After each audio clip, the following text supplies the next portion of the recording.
Joining me now, Mubin Shaikh, a former Islamic extremist turned undercover operative. Mubin, thank you for joining us tonight. Thank you for having me. You went through the radicalization process. You know it well. You got married to your wife during that process, and you say she didn't even know. Do you believe in this instance where we are learning that he had somewhat close ties with this family, according to what we've learned so far? Do you believe it's possible that his wife did not know that he planned to carry out this attack?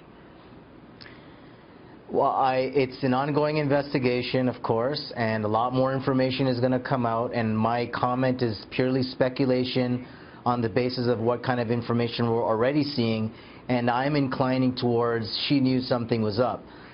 We know for a fact that she purchased the ammunition with him. We know she cased the nightclub with him.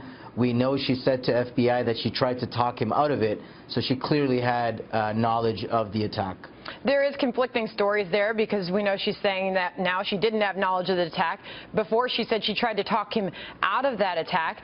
But a bit about yourself, and you describe what led to your radicalization was an identity crisis. Growing up in Toronto, at the age of 18, you decided to travel to India and Pakistan, and you had an encounter with the Taliban, and that radicalization process started. You went back to Canada. You joined extremist groups. Based on what you have seen so far, was this man acting in was he led by a terror group, or was he inspired by a terror group? What conclusion can you draw based on having gone through this process yourself? It seems that this individual was also undergoing some severe identity conflict issues. I think it's pretty clear by now that he was himself a closet homosexual, couldn't deal with that identity, didn't know which one to reconcile. Should I be Muslim? Can I be a Muslim? And my suggestion is that, and this is what happened with me as well, where I became hyper religious to make up for that party lifestyle that I used to live, and to do away with that lifestyle. And so in this case, you have an extreme version of that, where he's basically killing homosexuals because what he's doing is he's killing himself, his old identity.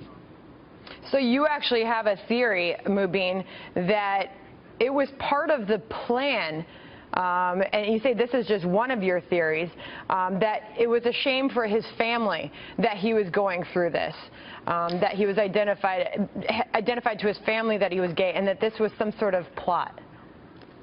It's possible. I looked at, my job is to think about potential trajectories, what's possible, what's likely. I'll let the expert investigators who are on the ground with the actual material, tell you the real deal. But I think maybe it was like an honor killing in reverse.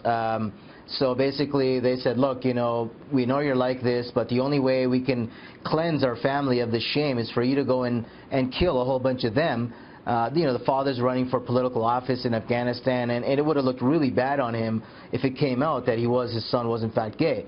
It would have actually worked for him if the son went off and killed a bunch of LGBT people, Americans, and then slapped on the ISIS label to make it look, this is a great jihadi warrior. All right, Mubin Shaikh, good to get your perspective on that. Thank you for joining us tonight. Thank you very much.